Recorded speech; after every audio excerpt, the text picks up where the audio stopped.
بسم الله الرحمن الرحيم. الحمد لله رب العالمين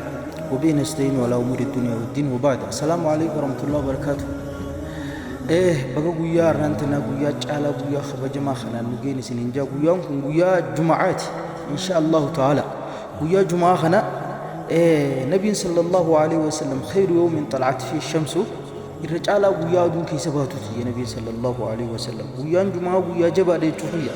يرو خنا خيس قويا جه خيسا يرو تكاجر جي نبي صلى الله عليه وسلم يرو سني والكنمتي والنياتي يرو سن كيسة تات جت كفتي سيتاتو ملين منتاني جي نبي صلى الله عليه وسلم خناف بقو قويا كنا جعلا خنا جيسني سنين جتشا أسمان كيسا حنيدة تتكاني سنين مدي ما تشوفش كيسان سن ربي سبحانه وتعالى نما يسقبت نفر نما خرسادي من نفر غرباتو أكمل ركته namni gizee rakkate gama rabbii dheessuudha qaba jechuudha. Gama rabbii dheessuudha qaba. Nuti ammoo uummata rabbi irraa dheessu. Uummati yoo rabbiin guyyaa tokko masruufa dhoofate guyyaa sadii walirra foo jechuudha. Kanaaf akkas ta'uun nu barbaachisu. Gizeen fi rakkatan gama rabbii fiiguun nu barbaachisa jechuudha. Rabbiin hoggaa rakkatan nama furusanii gurbaan rakkatee guyyaa torba waan nyaatu dhabee ilmaan jala beelaawanii haati manaa jala beeloote guyyaan siif ife kun isaaf dukkanaawee jechuudha. halkan silaa gandaaf dukkana hooqun isatti ifee hirribatti dhabee jechuudha guyyaa gurbaan itti rakkate san niin dalagadhe jee magaalaa keessa deemee waan dalagatu takka dhabee nama isa daleessifatu tokko dhabee hoggaanii fi nama isa daleessifatu dhabu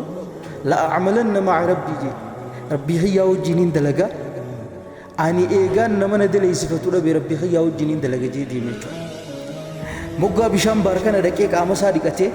صلاة إذا صلاة أولي قرآن إذا قرأ ذكر إساتي أولي تشوف يا ربي وجد لك تأولي وقال ربي في دلقا أولي مناسا قالوا واتك مناسا خي سنجرني هاتي من إسا ميمال نود لي دي بفتي جنتين بركة أستاذ خي هاني برد لك ديتو برون سي خنان هنجي أرى رانفدني بروني رانو فودا جنجتو أكاسيتي أران تنبولي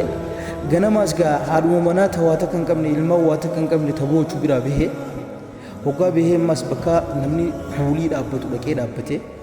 hulo tawo jingize dabbate hulo ta cufa bira ya matani isa namni sintuno duda benje chubu hoga abba khana namni junda bame